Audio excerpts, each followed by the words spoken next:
All right, so let's call the meeting to order. Rita, do you want to do the roll call?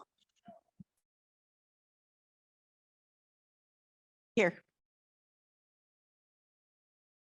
Here.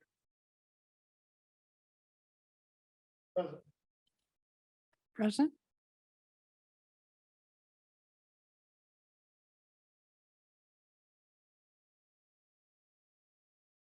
Okay. Next, Pledge of Allegiance. Commissioner Gano, would you like to lead us in the pledge?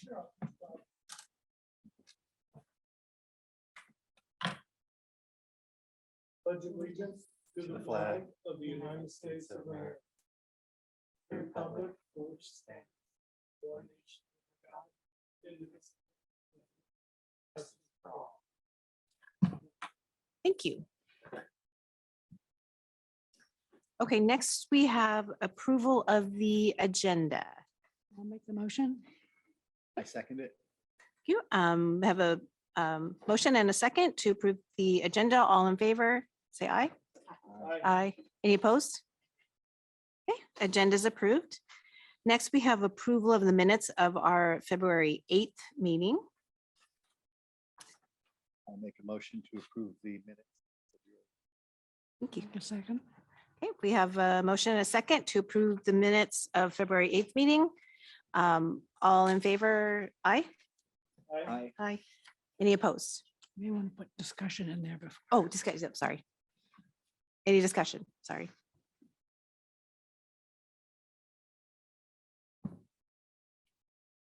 Hi, thank you. Welcome. Okay, sorry. So we've approved the minutes. Next up, do we have any for public comment? Chair Burness, I do not see anybody online and I don't think we have anybody signed in at the moment. So no public comment. Okay, great. Okay, we don't have any old business, so let's move on to the new business. Today we have with us the Cross Path Counseling. So if you wouldn't mind just going ahead and introducing yourselves to us, and yeah, we'd love to hear background about your organization, and thank you for coming.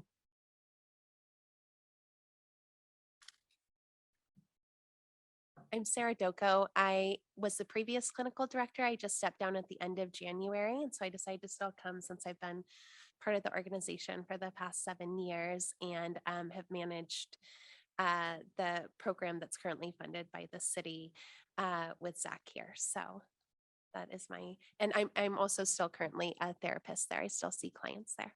Thank you. So my name is Zach Carlson, and I am the clinician that is in the position that has been appointed by the commission at CrossPath. So I see mainly teens and young adults, and yeah, all Sammamish residents. And good evening. I'm Paula Frederick. I'm the new director at CrossPath, working with Sarah and Zach and a variety of other people. And I think I've been here since the middle of January, been at CrossPath since then. Thank you. Well, welcome. Go ahead. Oh, I was going to say, if you want me to provide a little bit of background on CrossPath, Yes, then if you wouldn't mind. that might be most helpful for me to provide. So CrossPath has been in formation for about 10 years now. And it was started as a partnership between Youth Eastside Services, Friends of Youth, and the city of Sammamish to create a place for people to access mental health needs here on the plateau. At the time, there were no other real providers or group practices here on the plateau, and both of the agencies, one being located in Issaquah, one in Bellevue, they were both receiving a lot of requests for services. And, you know, Sammamish to Bellevue, Crossroads in Bellevue or downtown Issaquah can be a little bit of a drive and not quite as close to home. And so they decided actually for both of those agencies, since Friends of Youth has Issaquah School District as part of its catchment area, and Youth Eastside Services has Lake Washington School District as part of its catchment area, to work together to create a partnership up here on the plateau, so that and to really base it up off of what they felt like residents here would be conducive, how they would be conducive to receiving mental health care. So we have a very lovely office space. I don't know if any of you have been over there in Lower Sammamish Commons, just down the walkway from here. That's set up as just a lovely kind of group practice with several treatment rooms and a nice waiting area and right on the park. So we can, even utilize the park as needed when we have sessions with children and things like that. So the needs have changed a little bit over the years, but we still have a real focus on serving youth and families here in Sammamish, given that that is a large population that requests mental health services here. But over the years, and unlike our parent agencies that really limit their services to youth and families, we also see adults. And so we kind of provide mental health services depending on whatever niches the therapists that we have on staff see. So we see kind of all ages, families, couples, all different kinds of people kind of struggling with whatever's going on for them at any given time. And then it's been, let's see, this is the third year of the grant that we received from the city. And that really came about because of some substance related deaths here. And this the city really wanting to and doing the needs assessment and knowing that mental health and substance use was a concern here on the plateau, and wanting to put resources into reducing some of the barriers to receiving mental health care. And so being able to provide free referral and assessment appointments, and also being able to provide some free or low cost appointments for clients has really been so helpful, because it's always hard when clients would call in and we didn't take this one insurance, or they were out of work or something like that. And then we're trying to send them back to the agencies or find care, and those places are often full. And obviously we want to be able to serve anybody with mental health needs here in the community. And this grant has really allowed us to do that. Great. Thank you for that background. Anything else? Wondering you'd like about to add? anything with the East Side Catholic? Oh yeah, we partner with Eastside Catholic and work with them all the time. Yes. So yeah, we consider them as part of our the population that we serve up here. I've done several presentations over at Eastside Catholic before COVID, but we have good relationships with them as well. Yep, of course. So this is just kind of open discussion. So anybody have questions, just pipe in. You mentioned that you've seen like some of the needs have been changing over the years. Like what are the trends that you're seeing, or what are the changes that you're seeing in the needs in Sammamish? Sure, yeah. In my time here, I mean, I started sort of towards the beginning of the pandemic. And I think the needs before that had been something different than what but during the pandemic and after the pandemic, it really shifted to a lot of social anxieties, especially going back to school. I know that the substance use and suicidal ideation is present always. But the substance use doesn't seem to be as prevalent, but social anxieties have been across the board. I would say 90% of the consults that come through are some variation of anxiety, and really focusing on a lot of like social anxieties. So the trends before, I'm not sure, because I wasn't really around before the pandemic, but that is definitely the direction I see things going now. Yeah. Families and adults too? Not as much adults, but definitely teens and Parents. younger. Hmm. Yeah, preteens and younger. And even now the teens that are going into like becoming young adults and going into college, they were in the nest and really held close during the pandemic, and then let back into society and school. And now now you have to go out of state and live your life. And there's a big chunk of time that they missed in that sort of social developments that computers and online programs and social media can provide so much, but human interaction is really the best way to flourish in that way socially. And you're also developing your personality at that time too. And missing out on those 2 years was huge for everyone from, I'd say, age 8 to 15, really specifically that age group. That's mainly the age group that I am seeing, but the adults that have come through are experiencing experiences differently, and it's concern for families and divorce is a big thing too. A lot of relationship issues. So More so, More so with adults, definitely. Yeah, relationships. more so than in the past. Yeah. I couldn't speak to the past because again, I'm not. Yeah, your past. Yeah. But I've seen an increase since the pandemic has even resolved itself. People are sort of re-entering society, and I think seeing how things have changed and maybe how the relationships have changed. And So- therapy modalities that you found most successful, especially for like I mean, CBT and DBT are always, mindfulness practices and so like to help people like reduce the manifested what anxiety, how it manifests physically. But I think that normalizing anxiety is also really important for teens, especially. The stigma of anxiety being bad.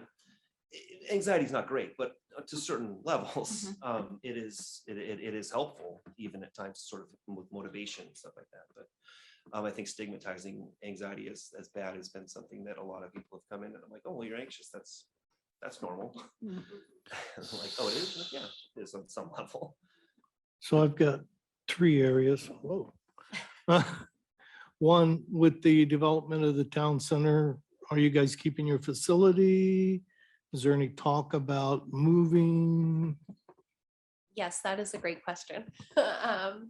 This was originally brought up. So when I started as clinical director, Met Market wasn't even in there yet. So that all went in. And then on kind of first drafts of the town center plan, our building was not there. There was like a road through our building on the plan. We're like, oh, that's, a big deal. And so we were having some conversations with people in the city, and there was like nothing really decided at that point yet about, they were like, well, these are drafts, we're not sure. And obviously now there's been kind of a longer timeline around the town center.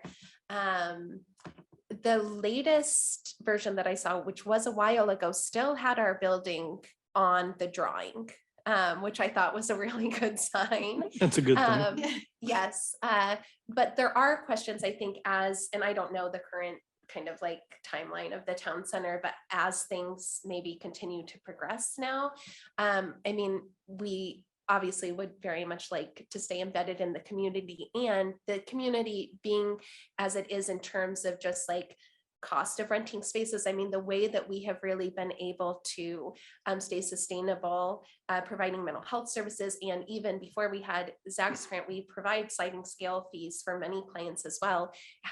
We've been able to do that because we have a partnership with the city, and we are not paying rent in that building. It's been a really key piece of us being able to be as embedded in the community, having a clinical director, myself and now Paula, having that bandwidth to be able to do presentations for different schools in the community, to be able to be out at different events, to be able to have conversations with guidance counselors at schools, and like the amount of kind of manpower and time that takes, we're able to pay kind of a leadership team at CrossPath because of that, of having that space. And so it is a question if there are new plans that our building would not be there, if that's changed since the last iteration that I saw, that would be something that we really need to kind of talk about and consider with the city about whether or not there might be a way to include us in the new town center plans in terms of having space and really being embedded still in the community.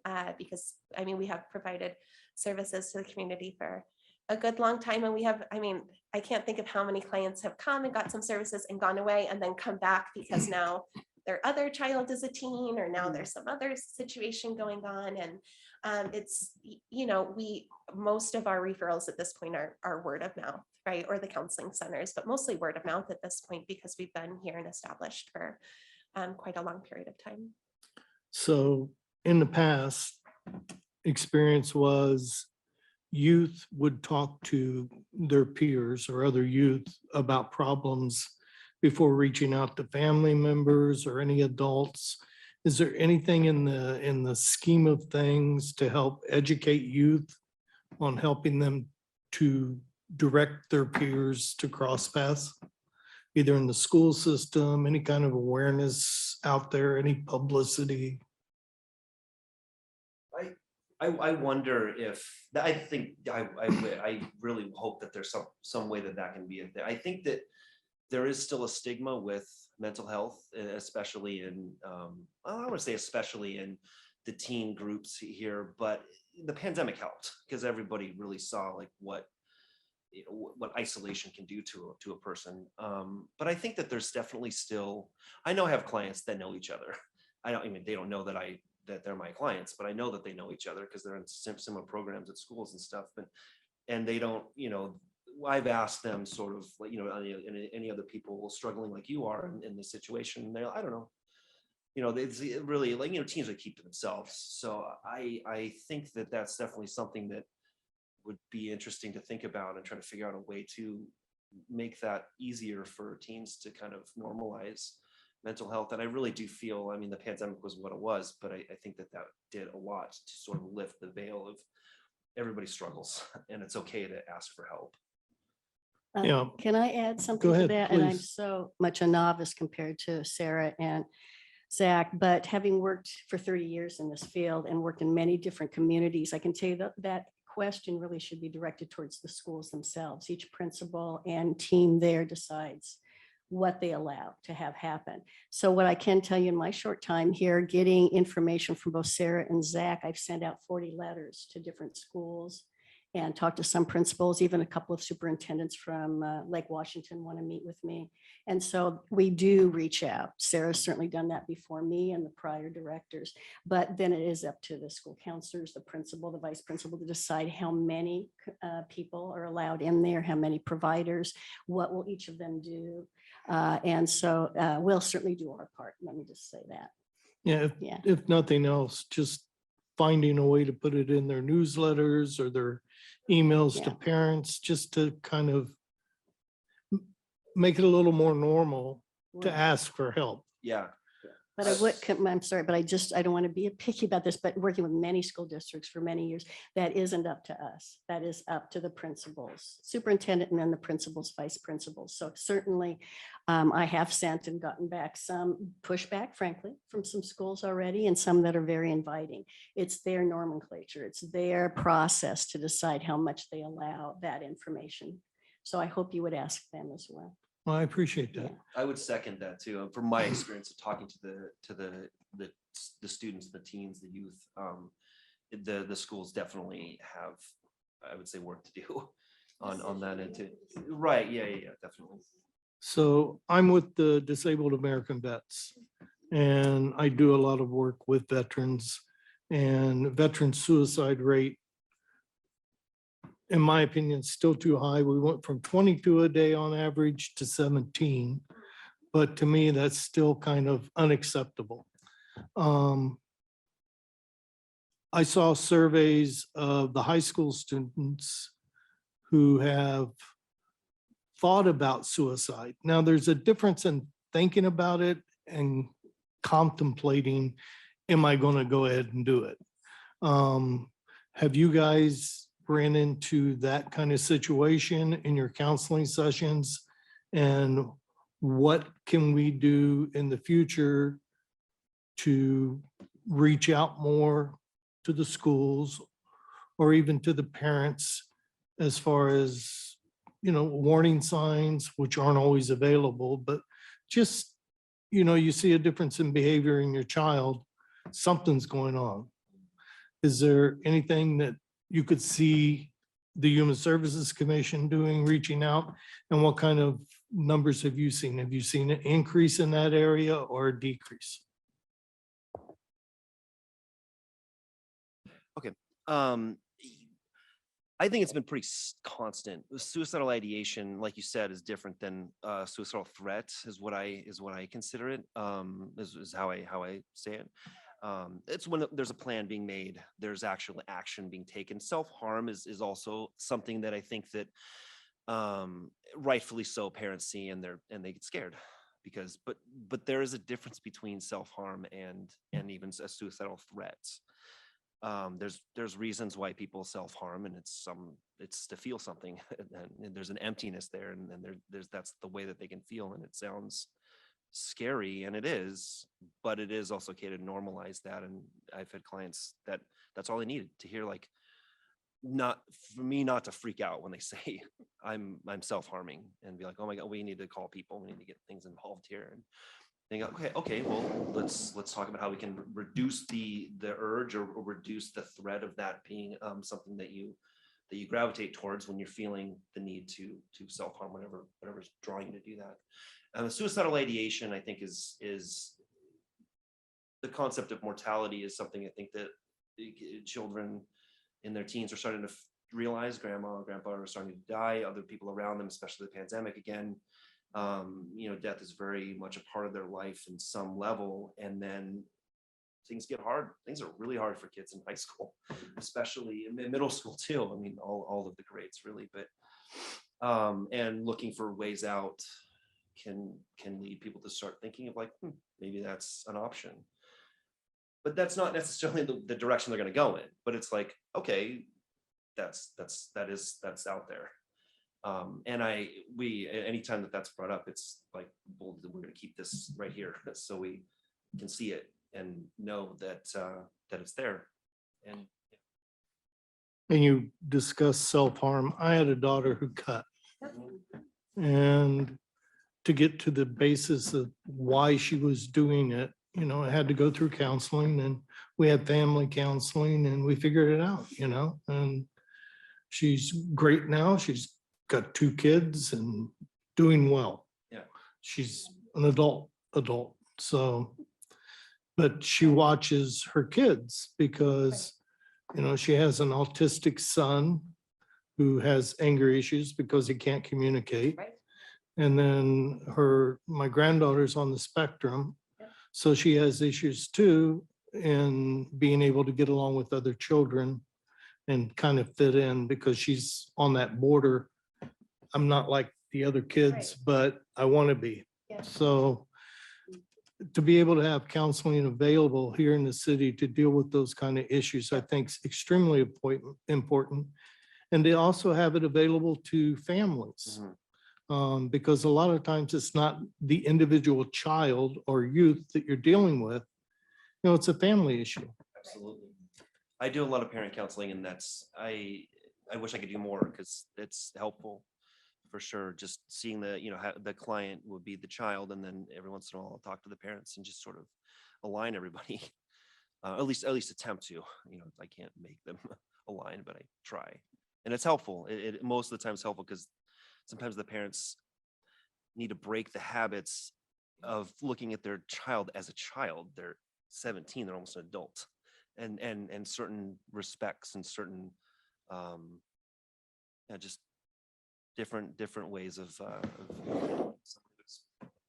becoming an adult. Okay, one more and then I'll quit. The youth that you're seeing do you feel that there's an increase in pressure from the parents for the youth to perform? You got to do this, you have to do that, you got to get a college degree, you got to get the grades, you got to participate in this. Do you see that, and how do you deal with that in a family situation? I don't know if yes is the right answer. That is very present, but I think that sometimes it's present in the child's interpretation of what the parent expects of them. Is this, they expect me to be perfect and they expect me to do really well. And it's that when the parents are like, I just want you to be a kid and have fun. But there's just the communication breakdown, I think, over the last few years have been, we try to communicate, we're stuck together, and then it's not working. So we just kind of like take a step back and let everybody live their lives. And now we're back this being apart from each other, and communication is important. And maybe it's not at a frustrating level that we don't have to be around each other all the time, that there should be some availability for that. So I think the child's interpretation of the expectation of the parents might be a little skewed, and getting in the way of what their own expectations are to, be seen as successful in their parents' eyes. That's a good follow-up question, I guess, kind of to that. Sammamish being like a suburban kind of bedroom community with higher That's- education parents, do you Mhm. see that? And probably having worked in other areas, is that more prevalent here, or what are there things that are unique to Sammamish that you see? So before I became clinical director here, I worked for Youth Eastside Services in their Bellevue location and at a high school, but for several years. When I came up here to Sammamish, I was like, oh wow, this is a high pressure community for teens. There was a shift even from, working in Bellevue, being at Newport High School was the high school I was embedded in. And it certainly, like, parents in this community often have high expectations, but there's also a general kind of level of competitiveness amongst peers as well that fuels some of it as well. And so I did notice what I thought was already a pretty high pressure situation just working on the east side in general. But when I came up here and was mostly working with Sammamish youth, there was an increase. And, Zach and I were talking, we rode up here together. One of the ways that teens, when I was first working here, were really coping with that was partying and using substances. And since the pandemic, I mean, even though people are doing things more in person again, we were both talking about how on both of our caseloads, we have much less substance use. I don't know that that's going to bear out in the healthy youth survey or any of that they do. But I was like, oh, when was the last time I was really concerned about one of my teens and their substance use? And it's been quite a while now, which is kind of an interesting maybe side effect of that. But I mean, plenty of suicidality, right? There's and I work with eating disorders, plenty of pretty difficult eating disorder cases. So some still high risk behaviors, but it was interesting that we both have had this experience of substance use not necessarily being quite as at least kind of intense and worrisome, and maybe not the key way that people are managing kind of the stress from school at this very moment. It might be higher suicidality. I don't know. It'll be really interesting to track the data over the next couple of years and see how it all kind of shakes out with our high schoolers. But yeah, there's a lot of pressure. A lot of my teens are worried about their grades, worried about getting A's, worried about getting into college, feeling pressure from parents that may or may not be there, like Zach said. It is, a kind of a constant theme in the area. I'll say one thing I've actually noticed in the last month, really, or a few months, has been seizing up and having to leave. Mhm. The just going to class and feeling overwhelmed and just calling parents and having to go home with my clients, and a few consults that have come through too. But that is actually a trend that I've noticed. I don't know where it's going to go, up, down, stay the same, but that is definitely something I've noticed a bit of a change in. Okay. Another question. What about social media influence? Do you see a negative, a positive? Do you see pressure? Do you see, oh, I need to make sure that I'm this Kardashian perfect person? Do you get that, or? I feel like it's a real mixed bag. I mean, yes, certainly it fuels people's low self-esteem and low body image, and just this kind of fear of missing out. Oh, my friends, I can see that they're out doing that and I wasn't invited. And that being a very difficult situation, and one that when we were teens, I guess if our friends went and did something without us, unless they said it in front of us, we wouldn't have known, right? But now you can view them having fun while you're at home. I mean, that's a really difficult social experience to sit with for teens. But I will say too that I have had teens use different social media platforms to follow people who are talking about tips for dealing with anxiety, or, talking about their struggles, and they feel less alone and they feel less stigmatized around what they're dealing with too. And so it is kind of this, there are those positive places in social media that you can purposely gravitate toward. But there's also some real dark sides. And I think when teens are not using it kind of intentionally and really being kind of mindful about like, when I scroll through my feed, how do I feel? Like if do I walk away from here feeling, creative or supported or less isolated, or do I walk away from here feeling like I have nothing and everyone else has more than me and, maybe suicidal or something like that? Then that's where there can be some negative consequences to the social media use.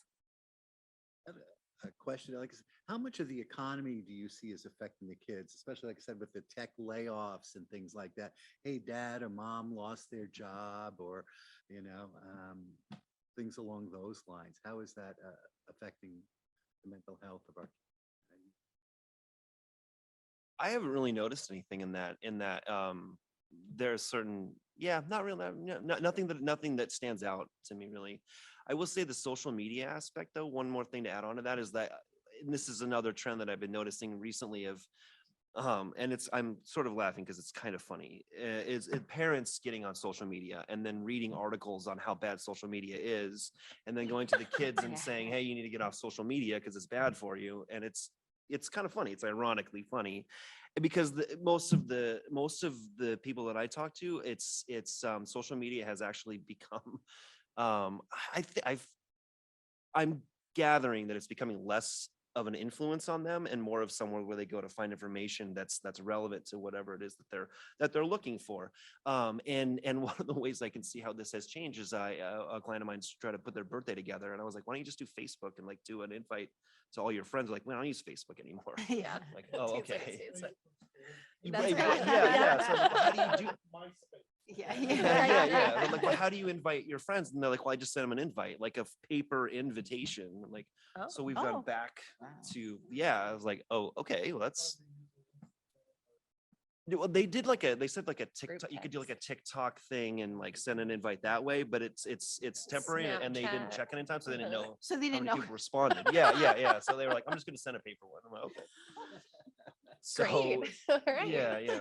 So, but that is it's funny, but it is actually it is something that I'm noticing is that parents are getting a little overworked up on, because some of the articles you read on there are there just to catch your attention, and it's like oh my god, the world is coming to an end because Facebook is poisoning the minds of everybody that's on it, and it's it's not really that true. But if people are reading it, taking it literally because their child's struggling, and then being like, well, this has got to be the cause, we got to eliminate this, and then they're taking privileges away from them for things that they didn't, there's nothing wrong with. Yeah. Right. So No. I mean, you guys, everybody knows that it's kind of a security problem with TikTok. Oh yeah. Yeah, Mhm. it's kind of controlled by the PRC, so any of your privacy data is probably. But teaching kids that is very, very Oh yeah. challenging. They don't I'm like, care. Mhm. Yeah, they're like, well, I don't care. That's I have nothing to hide. Yeah. Right. Right. And that's one of the big challenges I know we're seeing is kind of cybersecurity, how to stay safe online. Which actually kind of brings up another question: is how much problems are you seeing maybe tied to unsafe practices online? I feel like that's interesting. I haven't thought of that in a while, but I remember earlier, like I would often have cases of teens doing things that were like just not okay, unsafe, etc. online. I feel like possibly, and I mean, I would love to hear from you all too. I don't know if the message is getting out there more, but it does seem like teens now are a little bit more savvy. I haven't had a case of teens sending inappropriate pictures and parents finding out, or like it being forwarded to friends or anything like that. And I do know, having children myself and some of them teenagers, like there's a lot of talk in health classes now and like in various settings throughout their education around talking about online safety. So I wonder if, like, 5 years ago it was more of a problem than now, if we're doing a better job just educating. But I'm not sure that I mean, my sample is probably not the most representative sample necessarily. So I don't know if you've. I have a small sample size too. I mean, a Yeah. few people that I've come across of, but it was mainly past experiences and seeking counseling because of, years ago, they had an experience and then trying to work through that. But yeah, I feel like, I think you're right. I think a lot of the teams are really savvy to picking up on, who it is they're talking to and where they're from. That's great for Their their intentions intentions, are, yeah. Have any youth came to you as a result of the crisis line and kind of referred back to you as a result of it? That's a good question. I mean, our office manager might know that more because she takes our intake calls. And I don't know the crisis line. I mean, I know that they have, local resources that they give out. We're not specifically like linked up or partnering with them very directly. So that is a good question. If anyone's come to us specifically from there, we refer like all of our clients, especially ones who have had suicidality, have that number as a backup to be able to talk to someone whenever they need to. Oh, to get in with Zach for an assessment or referral for city residents, same week. Yeah. Yeah. And if it's a crisis situation, my guess is that Penny could. Yeah, it could you be right now. I make- mean, if they you could call in make and it's a room. crisis, Yeah, absolutely, Mhm. immediately. I mean, it is always our goal to not have people waiting. If we're gonna have, if they're coming in and they want an after school slot and it's not gonna be with Zach and it's gonna be with this other counselor or something, and there's gonna be a really long wait, we're providing other resources at that point.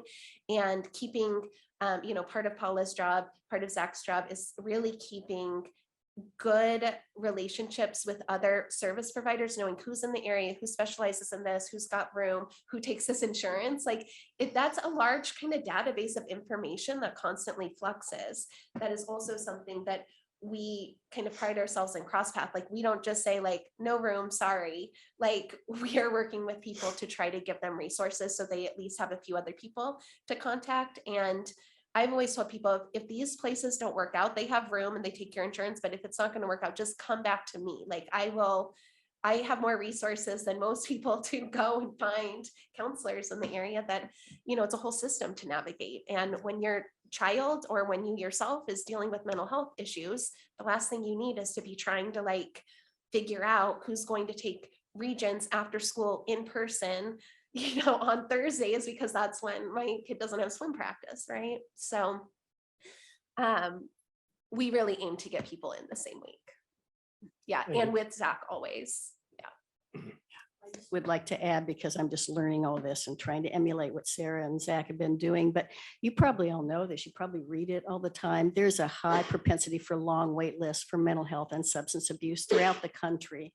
And so I think it's pretty amazing what they've been doing. I can't claim any reward for that, but it's not uncommon for someone to be in, several wait lists with several different clinics, and then whoever can choose them first. And it's not, we can't always do, we could use a lot more mental health and substance abuse treatment centers and therapists. So we're never for a lack of business, but I think it's pretty amazing having this supported, financially supported position really helps with what's going on in the rest of the world and community. It's very difficult right now since COVID. So that's just the reality. And there's not enough psychiatrists anywhere in the United States. So especially child psychiatrists. So I think they've done remarkably well from what they've taught me they're doing, and I'll try to keep that up. I think that's wonderful that we have that for Sammamish.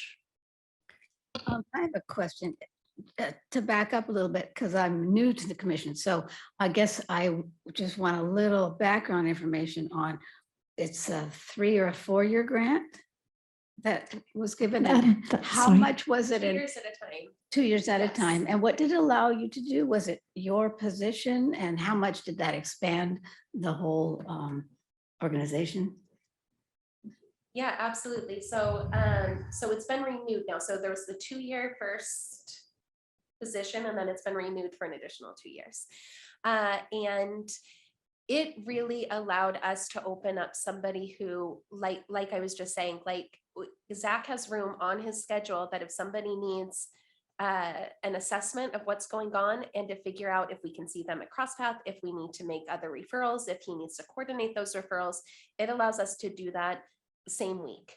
And a lot of times within like a day or two, right? It really depends on the other person's timing and their accessibility at that point. But it has also allowed us to not have to constantly divert folks who are lower income out of a job, have maybe an obscure insurance or something like that, where they would not be able to pay out of pocket for services weekly. The ability to be able to see them here at home where they're at, either in person or telehealth, whatever works for them. So it's really created a lot of flexibility. Whereas before, like I said, we had sliding scale spots, but when we're paying therapists, we can't necessarily like go down to like a $10 sliding scale slot or even like a free slot, because then like that is just like not sustainable, right? Business wise. So this has really, and probably the people who were kind of struggling the most and had the most barriers to getting care, we now can say like, yes, we can see you here. We have space and the ability to do that. And it's been really lovely to know that we're really trying to serve the whole community. I mean, not literally everyone in the community, but making sure that anybody who has mental health needs in the community, they can come to us and we can get them where they need to go, even when we're at capacity. Yeah, the position is a privilege, honestly, to serve the community in the way that this position is structured. People say thank you, and I say, don't thank me, thank the city for putting this position in place, because I'm just one person. This position is here because of the need that was put in place. So I mean, it is a very unique position and a very unique opportunity for people to take advantage of the resources that otherwise would not be available. So the grant funded your Yes, position. the grant funds Oh, this okay. position, yes, specifically. Rita, did you have? Yeah, I just wanted to sort of quickly add, when the commissioners, we had 2 commissioners that have now since rolled off, and they were actually assessing, actually, no, it wasn't, I'm sorry, it was Commissioner Bottenberg and Commissioner Banak. But I think the unique thing that they were struck by was the information assessment option, and that soft handoff to, if we can't see you at CrossPath, we're going to find someone that accepts your insurance, that understands, you know, the area where you need that help. So again, I think that information assessment referral, from what I recall, was super compelling for the commissioners that were reviewing your application at the time, because there's simply no organization that does that out there. Okay. And then I had another thought, because of an incident in our neighborhood of a high school girl, and I'd only met her a couple times, so I'm not real close with the family. But the first thing we heard was, she had overdosed. Then we heard, no, it was suicide. And then I wondered, well, if kids are using drugs, that's almost suicidal, knowing that they can be laced with fentanyl. I mean, anything can be. I mean, do you find that's true, that it's kind of a roulette that playing? I mean, yeah. Fentanyl is something that I've had some experience with, dealing with a few clients that have had an addiction and had some issues with that, or have been affected by someone who died from an overdose. I think I'm understanding your question, that the risk of overdose because of fentanyl, and that being confused with like a suicidal ideation, or And I don't know. The family's not going to right. explain it to me. I guess I mean, sort of the playing roulette of like, well, I have suicidal ideation. I'm using, you know, an opioid, and fentanyl's right there. Why not? I'm already sort of thinking and postulating suicide, and then this is an option, and I'm going to take it, and it's a risk, but it's a risk I'm willing to take. Yeah, I think the addiction, you know, I think the addiction is more of the risk than the suicidal ideation with the fentanyl, because opioids are so addictive, and fentanyl is such a strong. It is an opioid. It's strong and very easy to take it too far. So, yeah, I think the suicidal risk, I mean, if they're suicidal and they take, I mean, it's easy to overdose on fentanyl for sure. I mean, it's dangerous. Can I add just a little thing? I'm an alcohol and drug therapist as well as a mental health therapist. Just thought I'd say that, but just so you know, is that I agree with everything that you said. And I would just add, without boring you to death, that if I'm a child or a person taking an opiate, then yes, it could be very easy because they change colors on fentanyl. They lace it with things and you don't even know and you think you are. And so by accident, you're dead. So it could be that you have no intention of trying to kill yourself, but you're at a party and this looks pretty, it's green, and I'm going to take it. And then you find out that it's laced with something because illicit drugs, it's always been the case, but fentanyl makes it very bad, that you don't know if you're at a party or it's your friend next door. It's not from a pharmaceutical company. You don't know what you're taking even then, but now we have fentanyl over the place, especially from China, and it's getting very bad. That doesn't mean you're overdosing. So for example, if you're on marijuana, you can't overdose. Do you know that? A lot of people don't know that. You can get really weird and you can be hurting yourself. Like if you think you can fly, because it is a psychedelic actually, and a lot of people don't know that. It's like PCP or something else. You could be on the roof and then jump off and then you've killed yourself, but that was never your intention. So they are really two different things, I think, to be fair to the person. And then if they are taking a lot of Tylenol, I work with a child right now that she took a lot of Tylenol and she wasn't being supervised well. And I don't think she had any intention, but everyone's running around saying that she tried to kill herself. Well, she was taking volleyball practice, her legs were hurting and she just kept taking too much. So there's always backstories. So I just thought I'd just add what you're saying there, that it's kind of like back to what Sarah said about things are a mixed bag, like internet. So is it with these things called drug overdoses. There's a lot of stories behind it that we may never know. Yeah.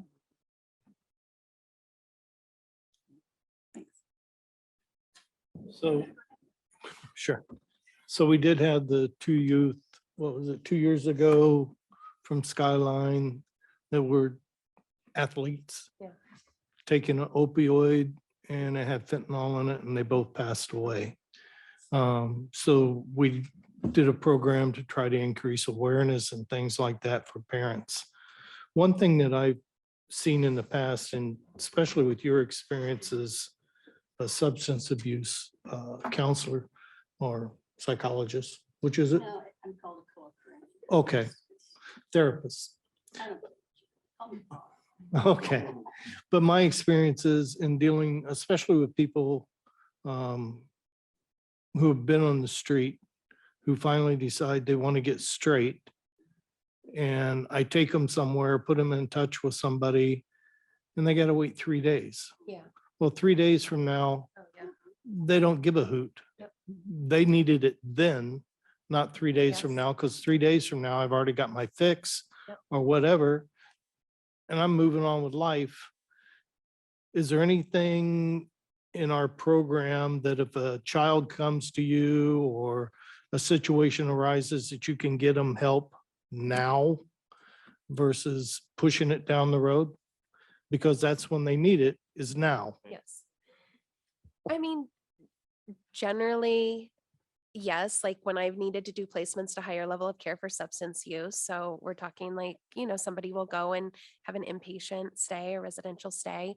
I mean, sometimes places do run a long wait list, but oftentimes there are beds available and it just requires calling around and seeing who's available and being willing to send over the paperwork that is needed for that, right? Like they want to know kind of what's going on because they also, I mean, there's the insurance, like insurance doesn't want to pay for treatment unless it's really necessary. So you have to show that it's necessary and those kinds of pieces. But I mean, yes, we generally can get a teen who is needing higher level of services into, especially if they are saying, yes, I want to go into higher level of care and parents are on board. I mean, it is kind of that situation where we need everyone to kind of come together in this moment.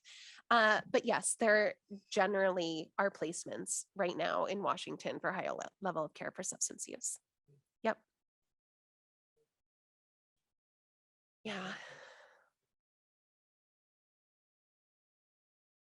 Yep.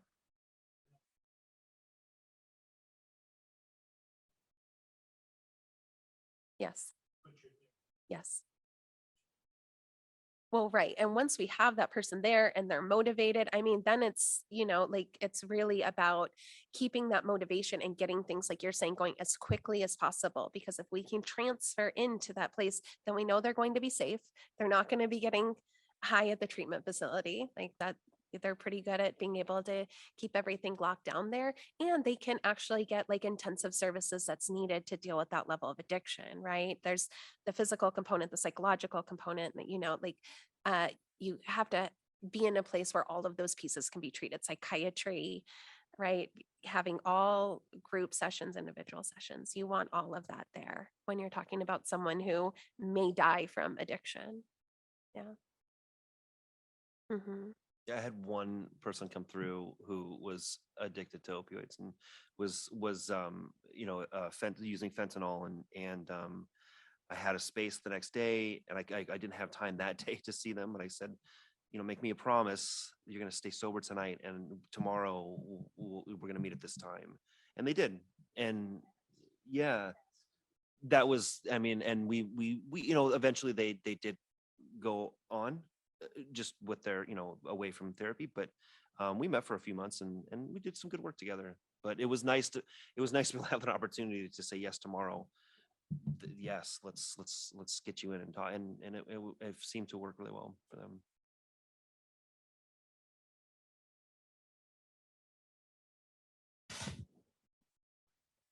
When I used to work at a domestic violence agency, Mhm. and they were working quite a bit at Bellevue College. And since these high school kids are quite close to that age, and they were finding it, well, they were doing a lot of training for both men and young women. And I'm just thinking that's so close to high school age. Do you see abusive relationships? Is that something, and can kids get, how to control anger, how to give permission or not? These are things that they can learn. Is that something that's in health class, or is that something that you take a larger role in? I've had many conversations with many teenagers. I mean, generally they're not coming into counseling because of that, but while we're in counseling for depression, anxiety, whatever, they happen to be dating someone and some of these things come up, right? And talking about healthy relationships. I mean, teens are really experimenting with romantic relationships for the first time, and they're going to get some things like unhealthy, right? Like there's a lot of emotions at play. There's a lot of expectations that they have of their girlfriend or their boyfriend or whoever it is. And it's really can be a learning opportunity to gain more skills around communication and taking care of our own emotions and not expecting someone else to take care of our emotions for us. But then other things, sometimes there are higher issue things, a lot of jealousy, like some behaviors that really start to feel unsafe. And it is lovely when a teen already has a relationship with a therapist, and we can really, they'll open up a lot of times more with us than their parents because they're worried about their parents saying you can't date them anymore or whatever, right? But as the therapist, like we can still be an adult, rational person for them that hopefully they've come to trust over time. And they'll be open with us, and we can, really explore what's that like for you? What do you like? What don't you like? Right? In a way that is a little bit less on the spot than, I mean, if it was my own teen going through that, I would be very worried. I would show up a lot differently than I do as a therapist with one of my teen clients, right? So they get that benefit of really being able to think through it for themselves and then see if there's additional supports they need. Maybe they do need an adult involved. Maybe they do need to talk to a parent or a school counselor. I mean, there's been several situations I've had where I've had a teen client who's had a sexual assault, and the other person goes to their school and they don't want to be in class with that person, right? There's all of those pieces to navigate that get kind of complicated, but these are real life situations, and much rather a teen be in counseling when that happens and be able to process it and figure out good steps forward than to come in my office 6 months later with just like a ton of trauma.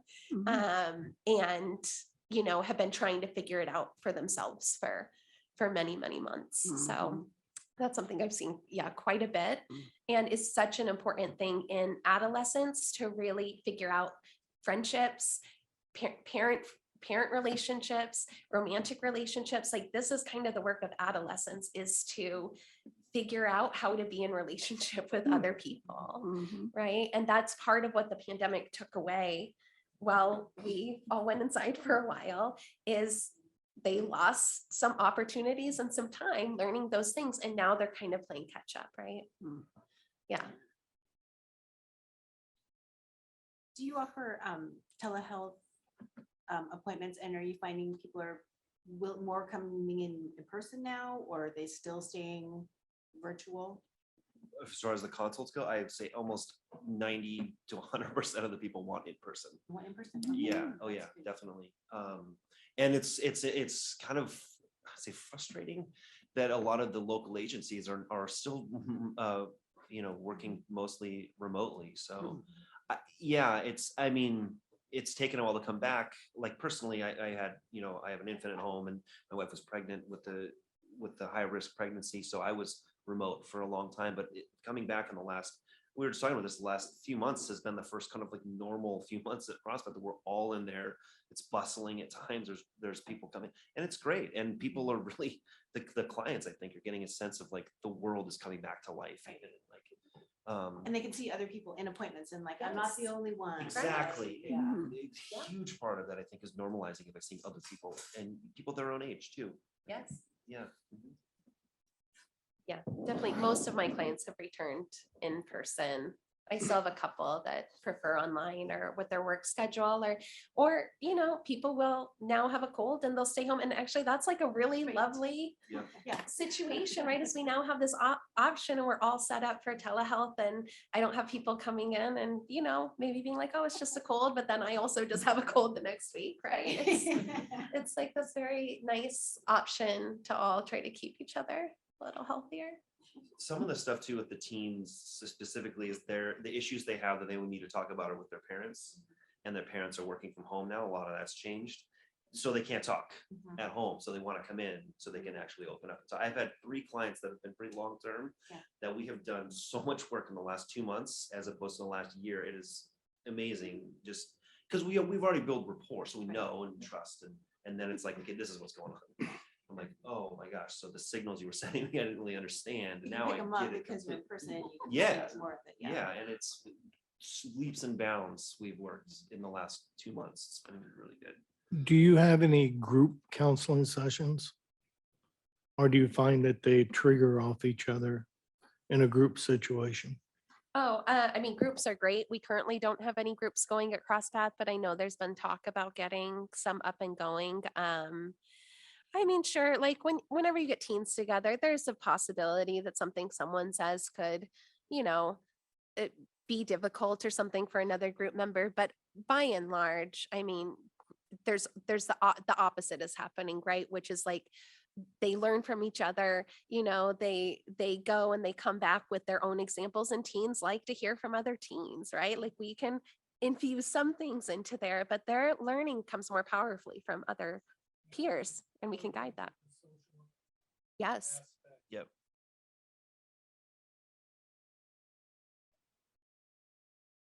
Mhm. Mhm. Yeah. Right. Yep. Mhm. Yeah, absolutely. Yep. Chair, I have a quick question. So Sammamish, obviously, we have lots of people from different immigrant communities that live here, and I'm just curious, and for a lot of sort of families that weren't born here, or parents weren't born here, that maybe don't have that same kind of connection with mental health services. Like, how is that? Is that a rub? Like, how are you? I'm just love to hear what you're seeing. I mean, yes, like we have worked with many families from different cultures around the world who have just a different idea sometimes of what mental health counseling is or would look like. And so a lot of times there is some parent education around just that it's not like the doctor where you go into the doctor and the doctor takes a look and says, this is what you have, this is what you do, like you should get better. It's much different. And that can be sometimes frustrating for families who expect, if the expectation is that they're going to come in, I'm going to have a chat with their teenager and kind of give them the skills or tools and they're just going to use it and everything's going to be great. I mean, we would all love that. That would be great, right? I'd love that as an adult to be able to do that. And it's just not generally how, the path to mental wellness works. So I think like really taking the time to help educate parents as to what the process would look like. Depending on the age of the teen, also just knowing like how important it is for us to have a little time, maybe like at least like 3 or 4 sessions to really get to know the teen. And then maybe we could, bring a parent in for a session and hear their concerns too, right? Like trying to be flexible and meeting both the needs of a parent who's probably very anxious and worried about their teen who's struggling, but also allowing the conditions for the teen to be able to start to open up and get what they need from counseling too is often kind of a delicate dance. But I think it can be done really well. And just understanding that, even if we think that people have a good idea of what mental health counseling is, it's not the same everywhere, right? People have different ideas. And if we don't really check in with what the expectation is and then share what we feel like works well, then it can get a little tricky and parents can get frustrated that they've been going for a month now and they're still, not, I don't know, not feeling happy or whatever it is. Yeah. I've noticed a definite everything that Sarah said, absolutely.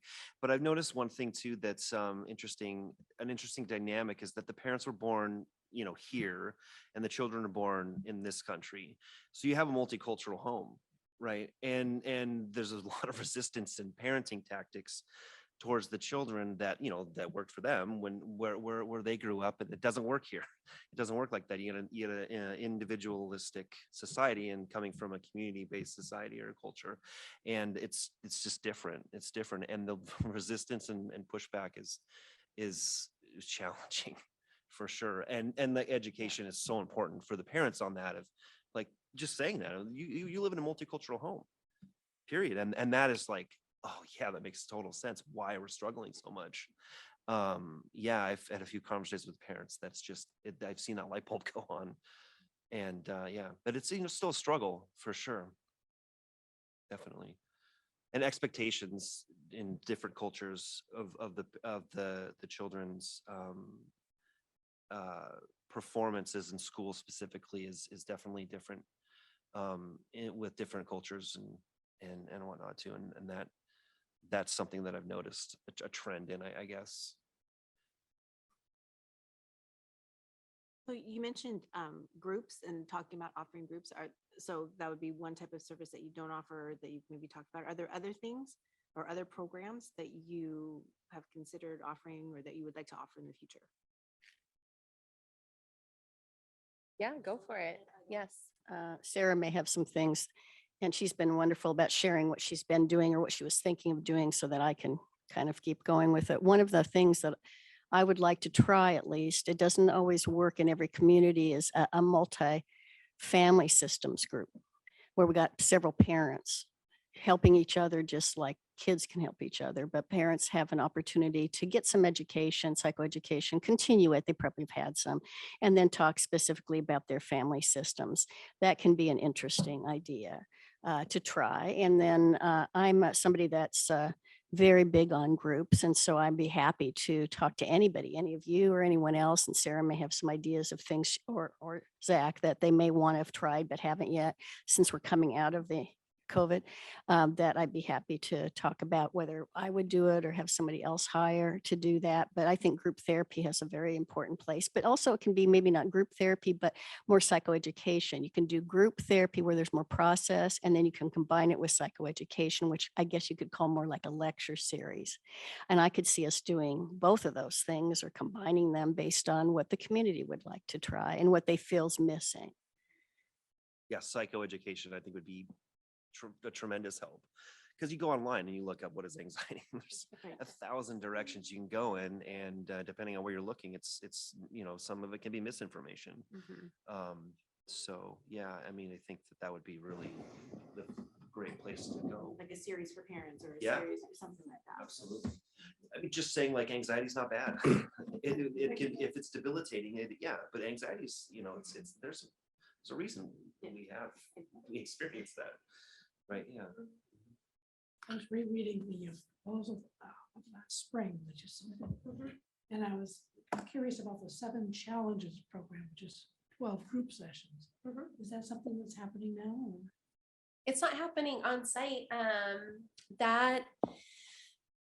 That is a group that is substance use specific for enhancing motivation for teens. I know Youth Eastside Services has a long standing 7 Challenges group and leadership there. And I think, so when we first applied for the very first grant, that was right before the pandemic, right? So a lot of things have kind of like shifted and changed in a lot of ways since kind of first envisioning this role. And I think coming out of this pandemic time with more in-person services, with many more people wanting to return, with a lot of group things starting to take place again, this is a great time. And I think Paulette definitely has kind of the energy to kind of get behind like what is most needed in the community right now, and how can we maybe service that with some group options. Yeah.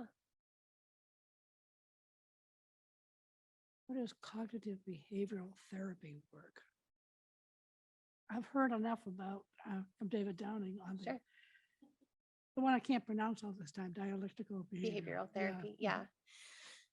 You want to? That's, I mean, Okay, I know, but you probably know better than I do. My I don't know forte about was that. existential phenomenological something that you psychology. do So if you want to know locally? about that, you can. I mean, we can are go all look it up trained in together. CBT, and I was intensively trained in DBT.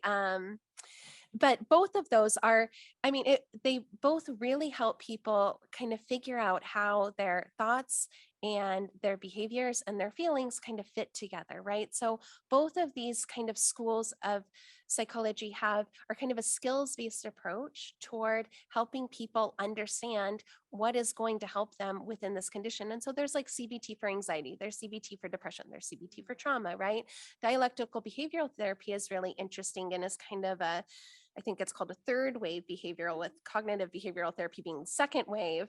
DBT is in third wave, and is from UW, and specifically for treating kind of higher risk behaviors like cutting and suicide, and a lot of like emotion, right? Like we all know people who experience the world more intensely, and they don't have emotion. Like they're not at like a 4 on anger. Like somebody says something to them and they're a 10 on anger, and they might do something that they really regret even 5 minutes later, right? And that's a difficult way to live.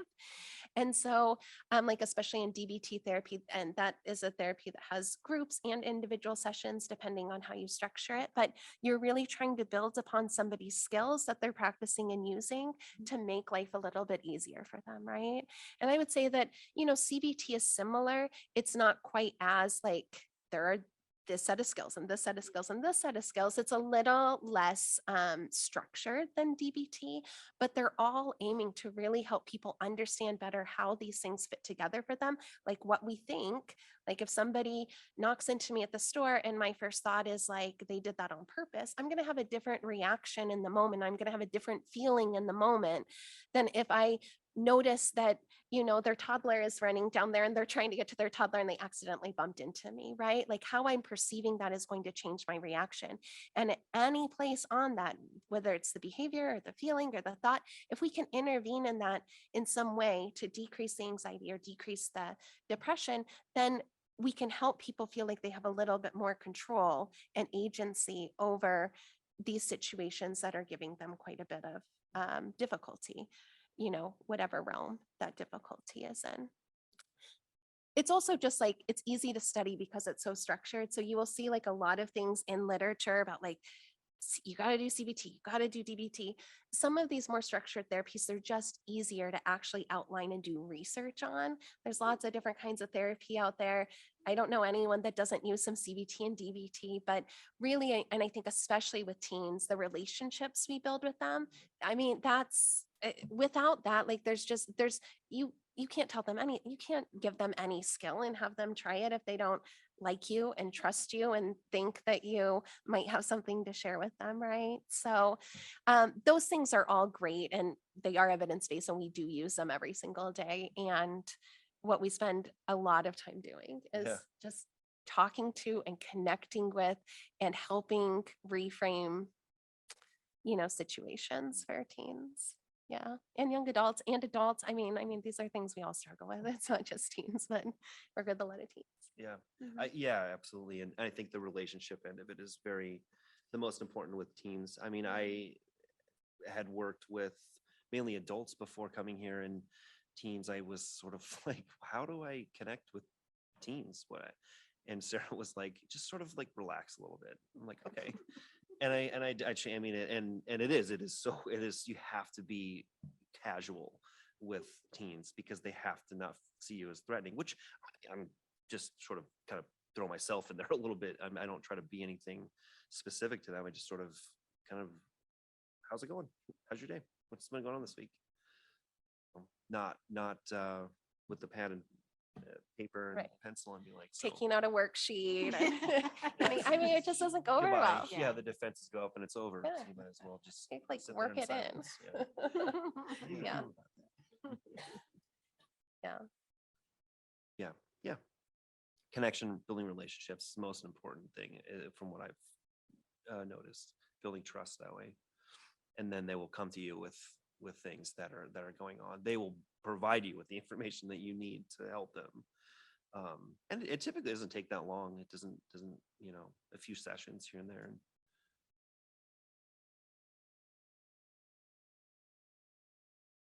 So we've talked about, this might seem like kind of an odd question, but I want to be a little bit forward looking and Sure. see like what, you see as like challenges ahead. Commissioner Gano asked about location. But in terms of like trends that you're seeing, I know you talked about anxiety being, the thing you're living now. Do you see things on the horizon that are, becoming challenges? And then what other challenges you see in the future for CrossPath that you would want, to explain to this commission, or that, this commission could help you with?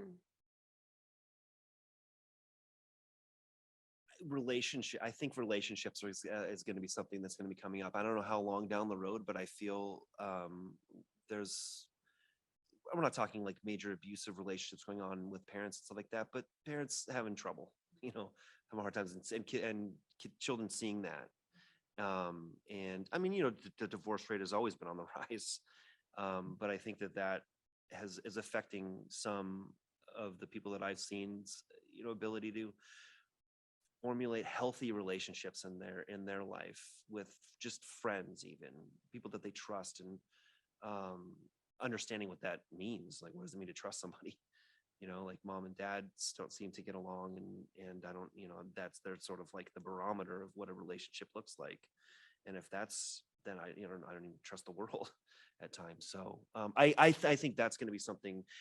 Who knows? I mean, we'll have to see how the divorce rate goes, and maybe that might be a metric to look at to see how that's going to. But I feel like if that does trend in that direction, that there's going to be a lot of people in unhealthy relationships down the road.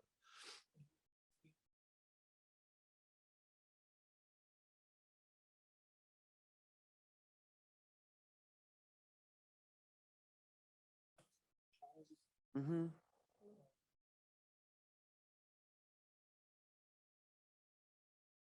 I have noticed an increase in people being fed up. I think quicker,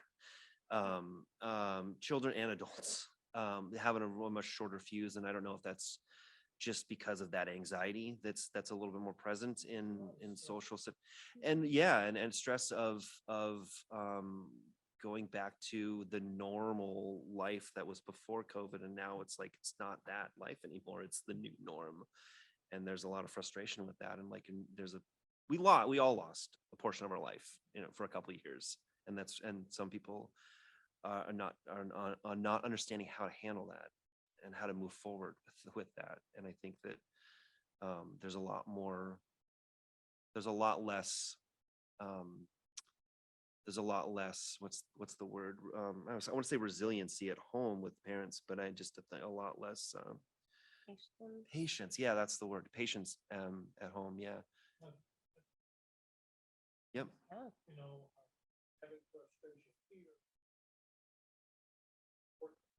Yep. Of course. Yes. Uh-huh. And I don't mean to be, Mhm. but it's Of course. Yep.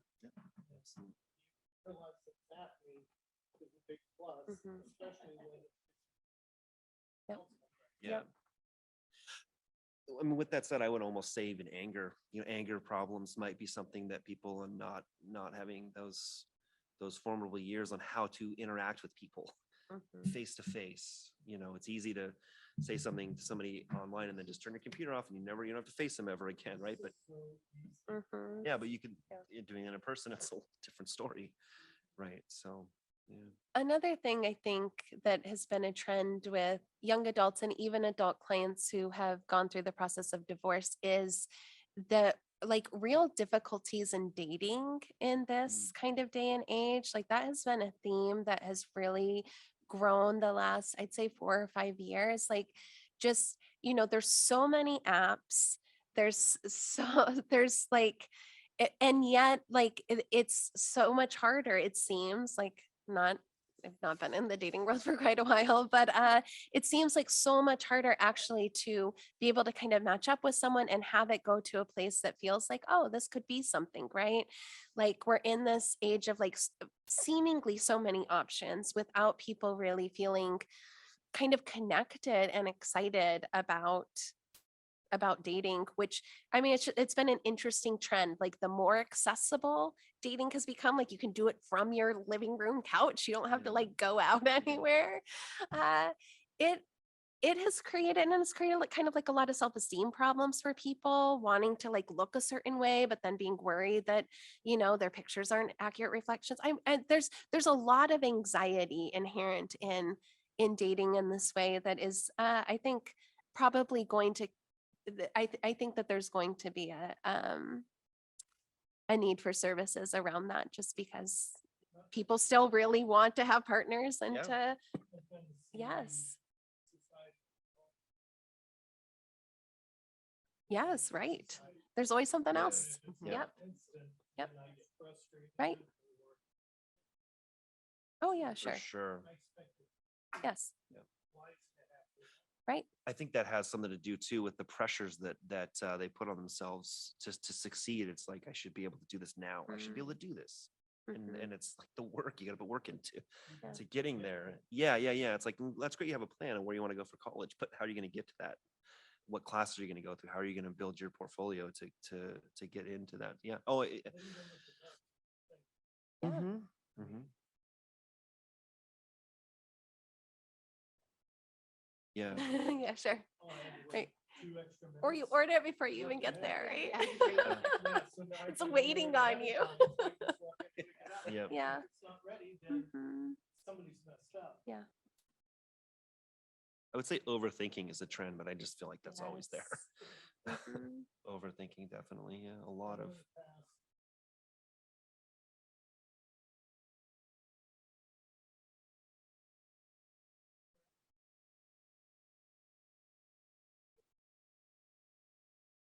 Mhm. Yeah. Sure. Mhm. Mhm. Of course, yes. Mhm. Yeah.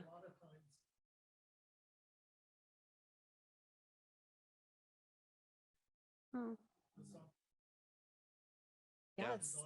Yeah, connection is so vital to who we are as human beings. Yeah. Yeah. Yeah. Yeah. Sometimes. Yeah. Yeah. Yeah. Right. Sometimes just being Exactly. asked that too is like how are you doing? How's your day? Well, how are you feeling about that?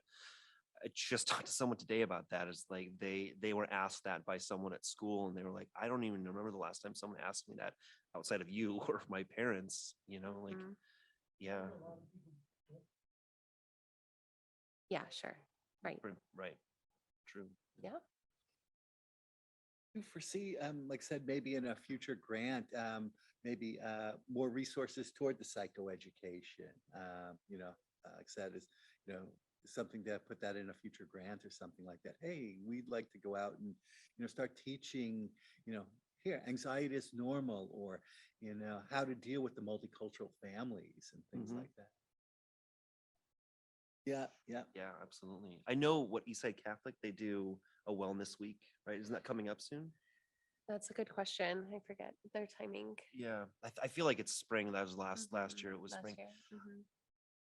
Where are we here? Skyline, right there? Mhm. Right, yeah. Mhm. I mean, that would be, they're huge. They have a lot of Mhm. students that'd be wonderful to have something like that there. I mean, again, it's like the school's responsibility to push that forward, but I mean, I think any influence on them doing that would be wonderful. I know that there are people that would benefit from that for sure. Absolutely. Yeah. Mhm. And it normalizes it too. Yes. Yep. Yeah. Yep. Yeah. Yep. Go ahead. Yes, community outreach. Great. That's Mm, true. Yes. Yes, of course. Yeah, yeah.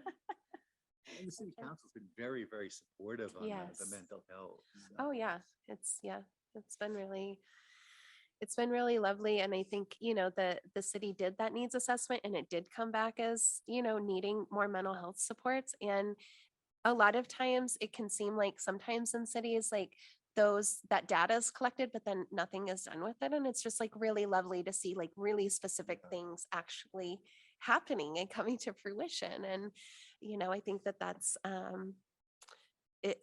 the way it's supposed to go, right? But obviously it does not always go that way in other cities. So we've been really lucky up here, and it's just been so lovely just in my time as clinical director to see us be able to open up services to more and more people who we were like doing our best to get them situated somewhere. But it's like a lot of times our office manager takes the calls, but she was on maternity leave for a while. And so I took the calls for a while. And the amount of stress, like hearing a parent like in distress, like crying on the phone to you because they're worried about their teen and not having room on site and like trying to, find somewhere else for them to go. I think I took on way too many clients during that like 3-month period because I'm like, fine, I'll see you. Yeah. My caseload was so big, and our office manager came back and was like, Sarah, what did you do? But I was like, I just took them all. But it, like we really want, the community to get these needs met because I mean, there are limited providers and services and everything, but having Zach's position has just really Yeah. opened that up. And I think you've done, a really fabulous job in that position. Thank you. Mhm. I mean, I'm living proof that it works. I mean, seriously, Mhm. like I'd advocate for this position in any city, Yeah. in any country, in any state, anywhere. It Mhm. it works. And I could fill another with the consoles coming in. I could fill another person's caseload like that. I mean, I just the need and Sammamish is not the biggest city in the world and stuff like that. And when I came here, I was like, oh, the consults, they're gonna peter out eventually. I mean, I can't talk to everybody in Sammamish, right? And it's never slowed down in 2 years. So I mean, there's a huge need. Like in terms of consults per week for Zach, you're I the would only one who can give that say number. I would say a 5 average of like 5 or so a week. Yeah. Mhm. Which, and there, it varies in the summer, especially with the teen clients, everyone's miraculously cured. And then they come back around in September. Yeah, Oh my yeah, gosh, right, the for phones sure. start like that first week of school. Yep. It is. They're like, you'll come in and there'll be like 13 voicemails. Yes. But Mhm. it's, but no, I mean, there's definitely a huge need in this community. And I think, one of the, I don't know if now would be a time to sort of say, like, I don't know if it's a suggestion or something that I've noticed. I had a conversation with I forget their name now. They were from Eastside Catholic, and there was a handful of students that were really struggling financially and with mental health. They were students at Eastside Catholic, but they lived in Redmond, Bellevue, surrounding areas. And I had, yeah, this is great. This is going to work. And then I was like, well, there's some Amish residents, right? And they said, no. It's, oh, okay. Well, then I can't see them. And I don't know if there would ever be any way to expand it to help students that are going to schools in Sammamish. Because I would imagine that if something bad were to happen to one of them, God Right, they're forbid, still in the community. they're still a Mhm. part of this community, and that metric would be measured, as morbid as it is to say that. Yeah, right. But- Yeah. Yeah, how's it? written? Well, I mean, when the RFP, I can look the application, but for originally for the RFP, it was really relating to Sammamish residents because like we know that, you know, we've only got finite resources. And so I think Zach's position, especially his information and assessment thing was for Sammamish residents. As far as the application that CrossPath wrote, I don't know. I can look back at that, but yeah, but that was really designed for Sammamish, and that was the intent of the RFP from the council as well. Yeah.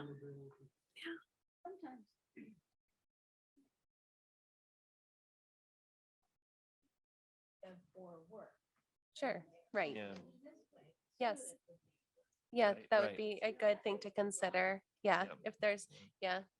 And, you know, obviously if they were to switch schools or something like that, then that might be, you know, a caveat that's like, sorry, now. Yeah. I mean, I've had to do that. We've had that numerous with people times. moving. Yep, Yeah. yep, right. Yes. Mhm. Right. Do you work very closely with school counselors? Because it sounds like, I mean, there should be, you know, at least a handoff or something like that. Sure. I've reached out and have had like mainly email correspondence with counselors from the majority of elementary schools, middle schools, and high schools in the area. It's been a while. I should probably reach back out to them again, just because people move on and change and this and that. But yeah, and there was sort of a lull in the consults. I reached out to all the schools, and then it was like through the roof. We're getting consults all over the place. So, and that was really just to sort of get some visibility for CrossPath. But I haven't had. I mean, that would be another job. That would be a lot more time. I think I'd have to cut my caseload down to have, you know, constant correspondence, because I think it would take, you know, weekly sort of check-ins with these people. You know? Could I just add this to help out poor Yeah. Zach, because he can't do everything? There was a letter that I just sent out to all of Right, all that's of your contacts. So we're doing the best we can. I'll just say that, because these ongoing conversations, we do need to remind. And then if they want to talk, that all takes time. And I hear you, you're so busy, but we're trying it again.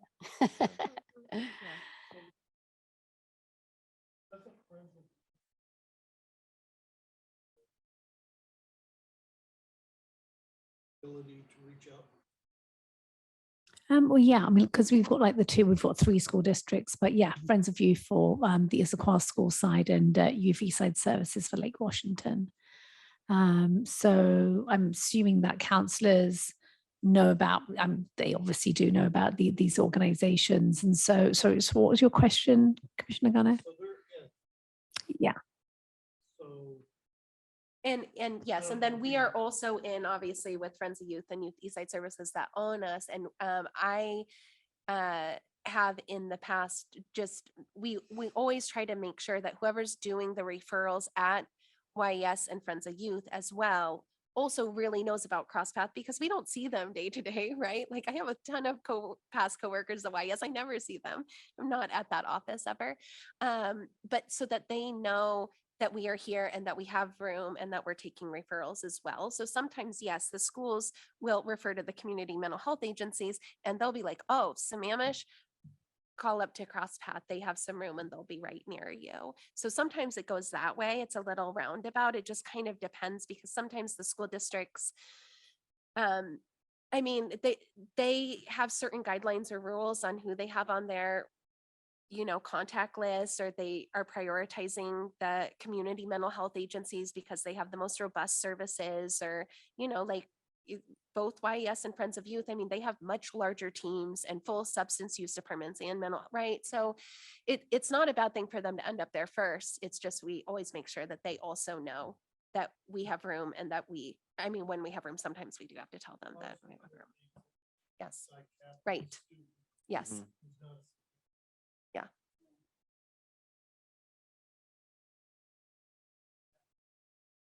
Yes, absolutely. Right, right, absolutely. And so, yeah, we can kind of get them to where they need to be. And I mean, Zach's position's only for Sammamish residents, but at CrossPath, if we have room on other clinicians' caseloads, we can see them. It's just if they, you know, are in a tough financial situation or something like that, where they need kind of lower income or not to use insurance or something like that, then that's really lovely when we can utilize Zach services, but the agencies also do have services too. And so it's just kind of like figuring out, and I'm sure Zach was involved in figuring out, okay, oh, that person's in Redmond, like, let's have them, I mean, YS has a Redmond office, right? So we can set them up with that. With, right. Yes, right. Right. Yeah. Yeah. Mhm. But we do see people from other cities. Yeah. Yeah. Absolutely. Yeah, well, what we really need is more therapists, right? Like hiring since the pandemic has been very difficult. The landscape in mental health work because of telehealth has really changed a lot, many in a lot of good ways, but also now it is much easier to just kind of go into private practice for yourself and utilize telehealth because you don't need an office and you don't need a lot of the overhead that was originally built into owning a private practice, right? And so we are certainly seeing it's just more difficult to hire mental health therapists. It's effective. I think it's effective. It's effective. Yeah. I mean, it's not my preference. And I feel more effective as a clinician in person. I do a lot of trauma work. I do a lot of eating disorder work. I mean, it's like they're heavy Mm. topics. I Mhm. find a lot just people are able to go deeper in session and kind of do more depth work, I feel like, in person. But I still do some telehealth sessions too. Yeah.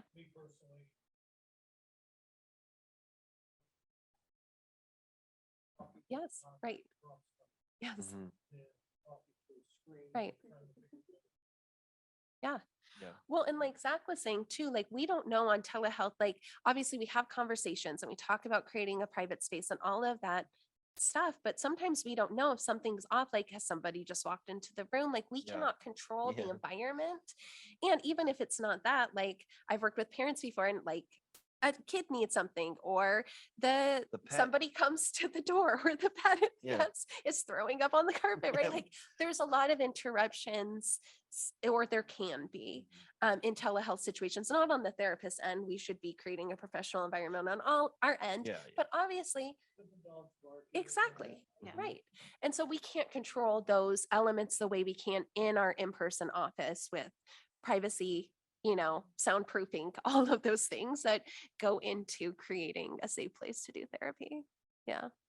I just like to add that for a lot of us, I agree with everything Sarah just said. For a lot of us, especially it depends on the diagnosis and the complexity of how many there are. If I think telehealth could even be appropriate, but I've urged some of my telehealth clients because maybe they see me at lunch or something and it's easy. If it's just very traumatic and there's a lot of issues and it's complex, I'd say, could we at least start every other week seeing me in person? Or eventually they might say, it is nicer. I like seeing you in person. And then the dog isn't barking, the children aren't chasing me down. So, it's always, I think it's great to start in telehealth and then see if we can see what the issues are, if that's all they'll do. Yeah, And sure. then try to see if we can kind of get them in, because I agree very much with Sarah, maybe because I'm old, but I mean, I was doing in-person therapy for many, many years, way before for COVID. And I do think it's much more effective for most things, unless it's very mild. But sometimes we can get people to do both, that's good too. I think some clients too that are immune compromised. Oh, yeah. That's helpful for them to have that option, for sure. Well, and definitely. it's increased accessibility as well. Like if you live in a more remote area and you have a condition where there's not a specialist in that area, now you can see anyone in the state. I mean, there are some really lovely aspects to therapists now being able to do telehealth, but like in person. Well, good. Same. Commissioners, any last questions for the CrossPath team?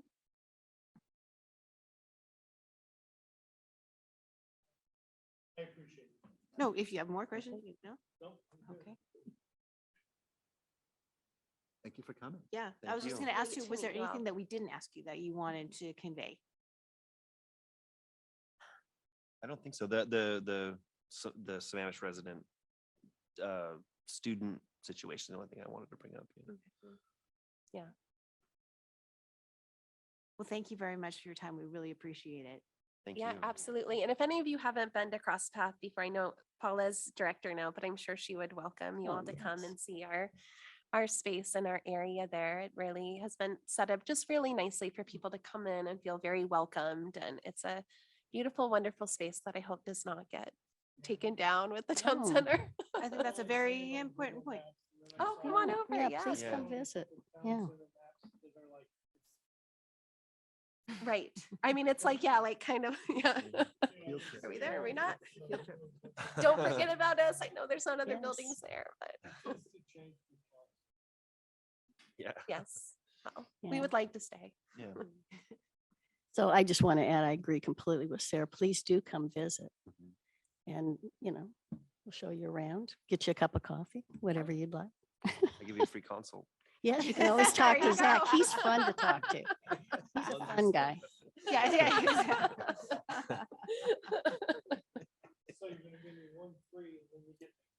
Yeah, right. Yeah. Yep. That's right.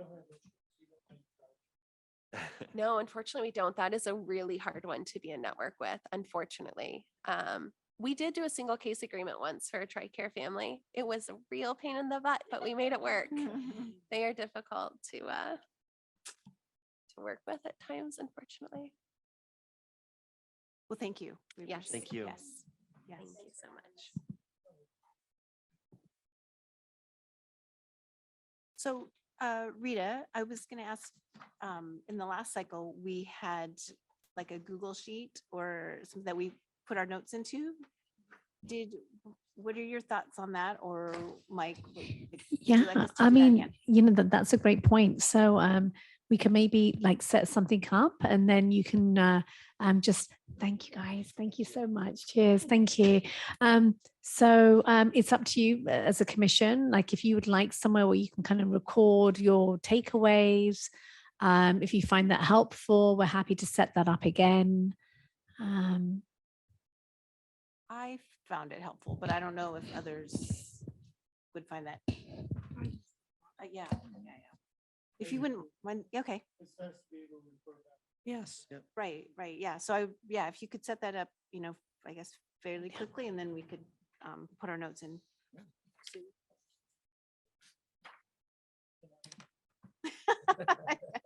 Before it all leaves.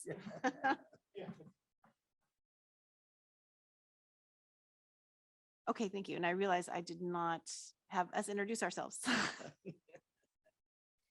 Sorry. Yeah, this didn't work, did it? No, exactly. Yeah, exactly. They're coming soon, any day now, right, Rita? Next meeting. No. Next meeting, if it doesn't happen, we have to do a wager. You know, those little cardboard fold over things. Yes, I'm thinking at least if nothing else, we can do those for sure. Yeah. I like this setup better than that setup. Yes. Can we do this again? I'm going to defer to Mike. This is usually the setup that we use for our panel discussions. So, sorry. Just for the panel discussion? Yeah, most of our commissions and our council, they sit up at the dais. So it's kind of standard city practice. And especially if we have members of the public here, it just creates kind of a consistent experience across the commissions. But let me ask and see what other commissions are doing. And yeah, we can see if maybe this is something we can formalize. Yes. Yeah. We can hear each other, see each other better too. Oh, so much better. Yeah. I can't hear Rich I can't Dillon either. listening when I'm sitting down. I can't hear the person sitting next to me. No, same here. Okay, so definitely for these type of discussions, and then we'll see for others. And I like this setup on these kind of sessions. Yes, definitely. This row and that row. Yeah. No, this is great. This was perfect, I thought.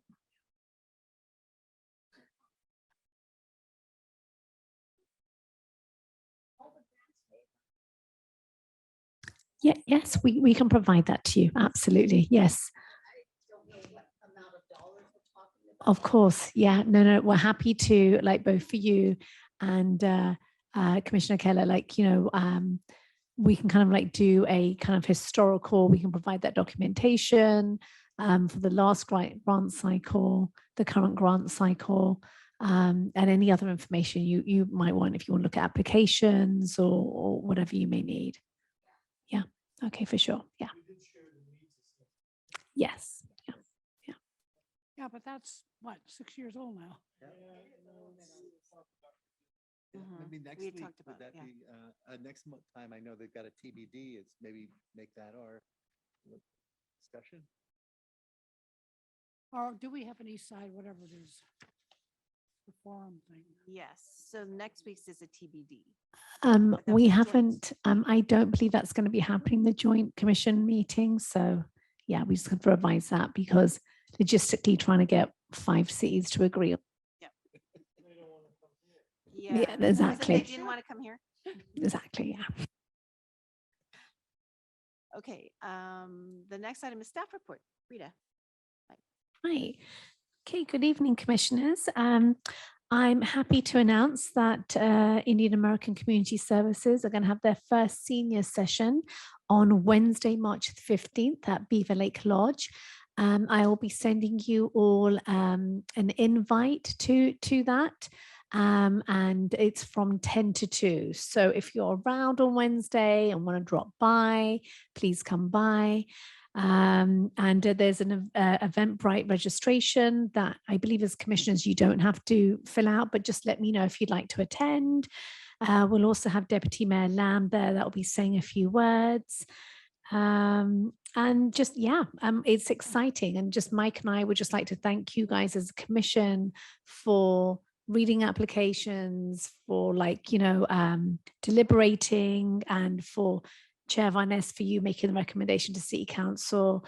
It's happening, within 2 months, your decision is now actually happening. So first kickoff meeting is next Wednesday. So I'll be forwarding you an invite to that.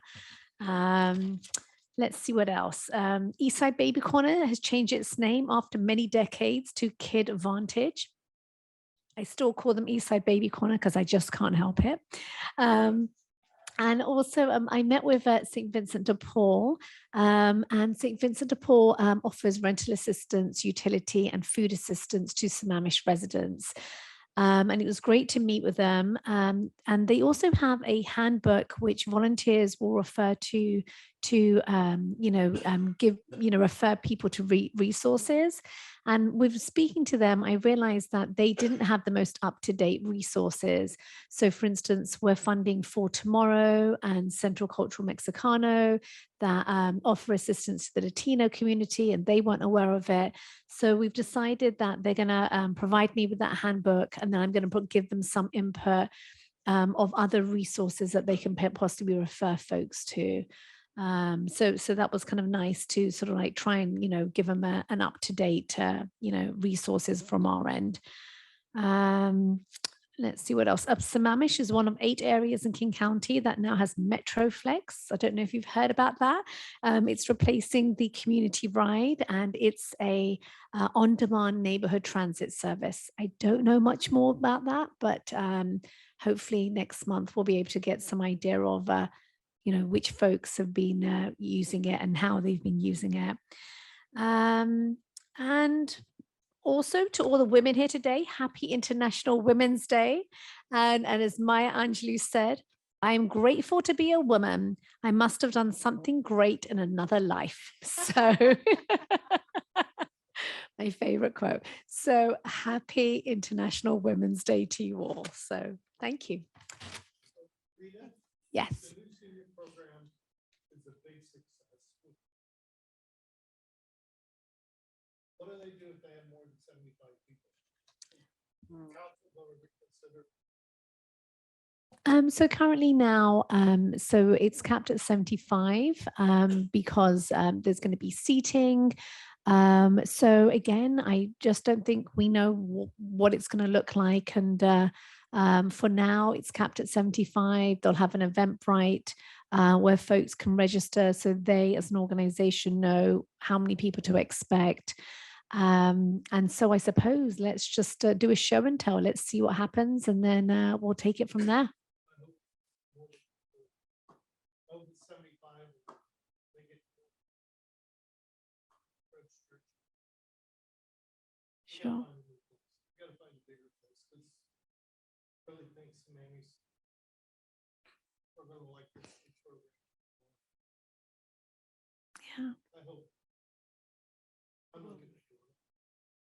Fabulous. It will be successful. No,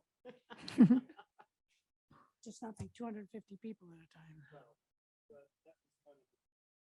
Oh, yeah. That was just a show and tell too.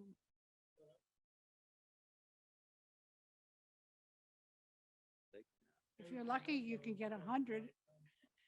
But now you have to be faced in on the street, so that you Mm. can parallel park that way. I'm basing mine on Nightmare at Beaver Lake parking. Mm. I beg your pardon. That was a really good email. Oh, no. We're talking about parking. Again, like this is new, right? And this is going to be 3 days a week. Like when you count out the number of sessions throughout the year, that's a lot of sessions. So again, I don't know. I anticipate it'll be initially a lot of interest. I don't know. Are they going to take input as far as other things to do? Yeah. besides crafts? No, so they are absolutely are. So, Mike and I, we're working on the scope of work and contract, and in that, there's going to be regular like feedback sessions and questionnaires and like focus groups to understand like what is it that folks want. So yeah, so absolutely that's written into their scope. I saw the arts and crafts on this one and I'm like, let it play a game. Yeah, so I know that they're looking for a mahjong instructor and looking at bridge. And then they're going to do like information sessions. And so, it's definitely a whole gamut of guided nature walks in summer, laughing yoga. Yeah. So we'll have to see. Mhm. Yeah.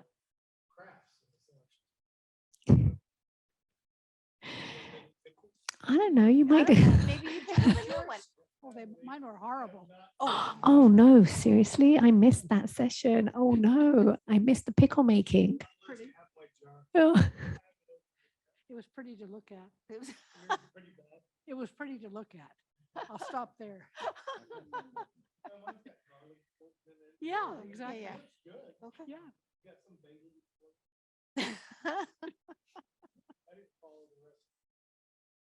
Mm. Well, actually, they didn't have the little bowls identified with the names of what you were taking. There was a cinnamon and there was a this and a that, but you don't know what they really are.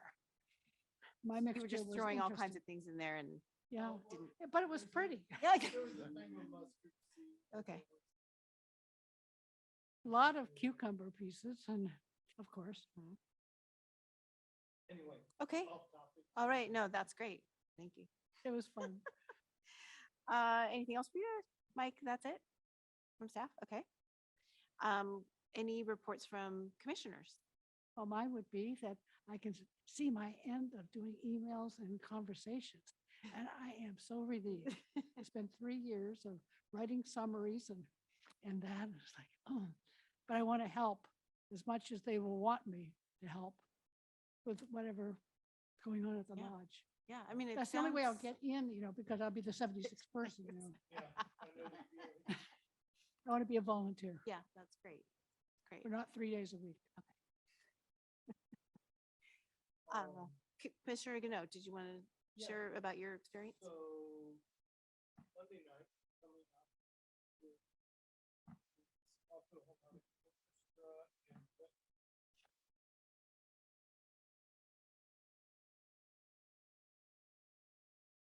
presentation by the composer. We have a pay.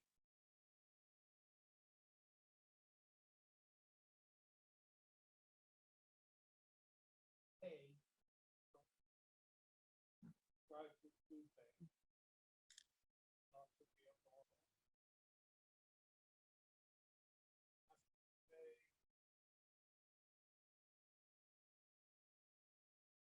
National Standard.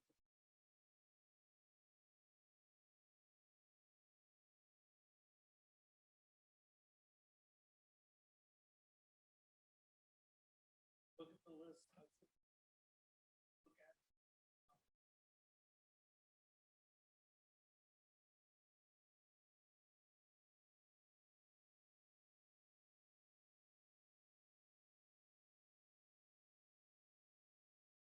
Pregnant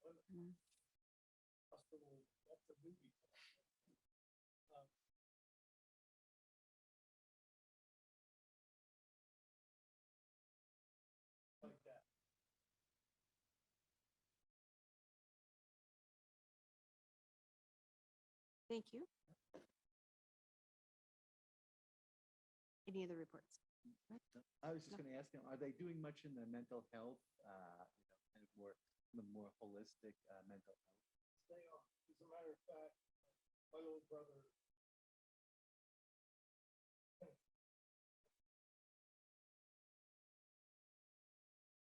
Yoga. The opportunity. Also.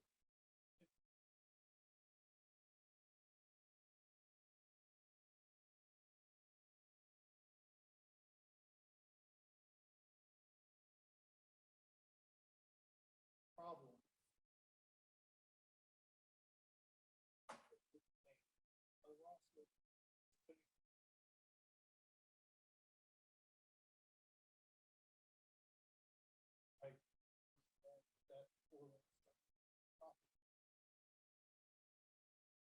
Never like to refer to it.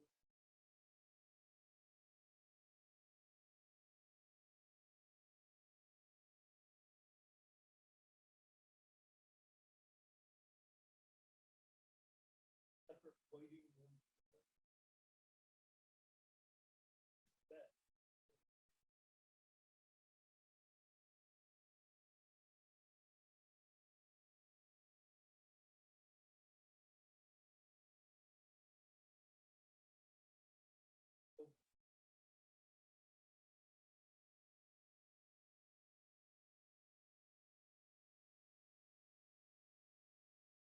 Yes. One in Seattle.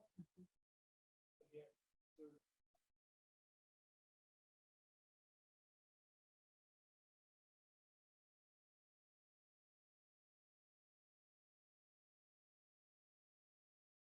Looking at lifting them for some of the other VA hospitals.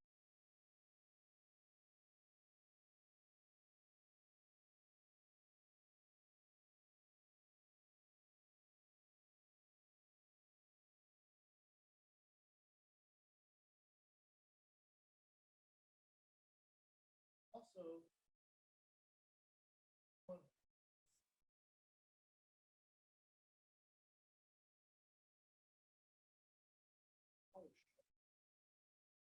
They volunteer.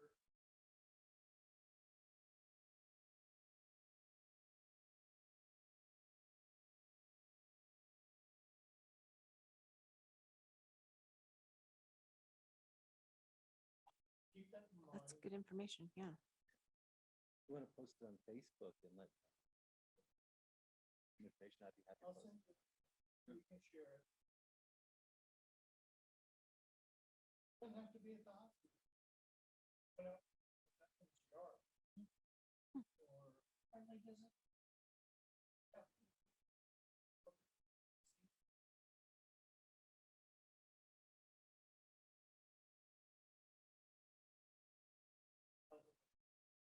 Wow. Young people who help that. Right. And the last recipient. Asked.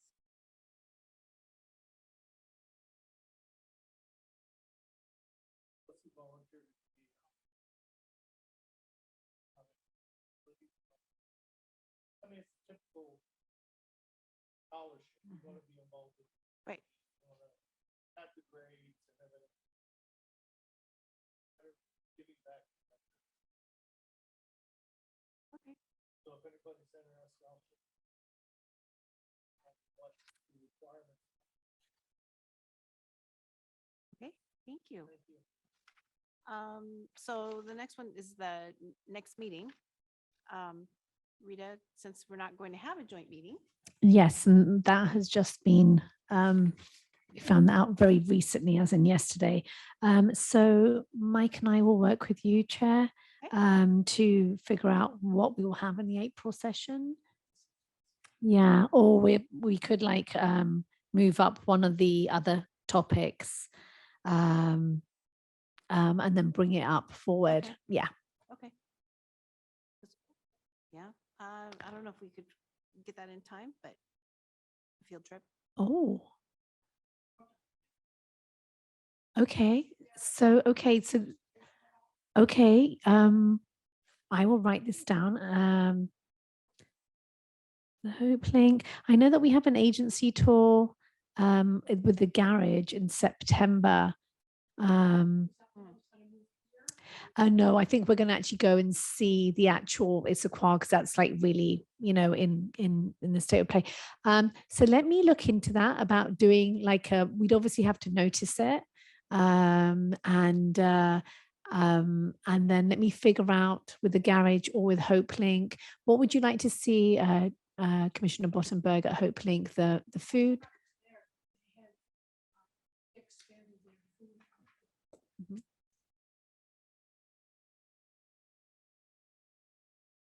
Yeah, the one in Redmond. Yeah, yeah. Okay, I can look into that. Thank you. Yeah.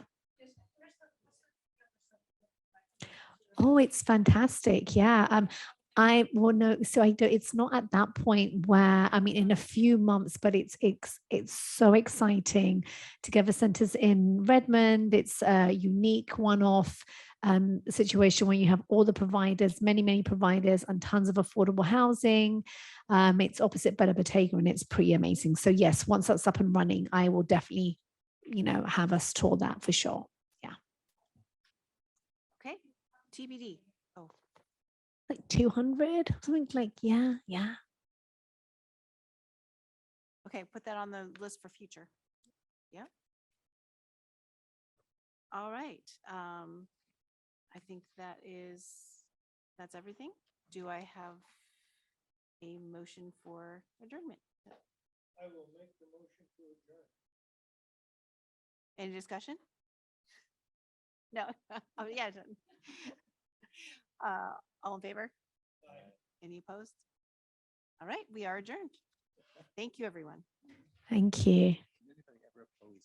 Yeah, would anyone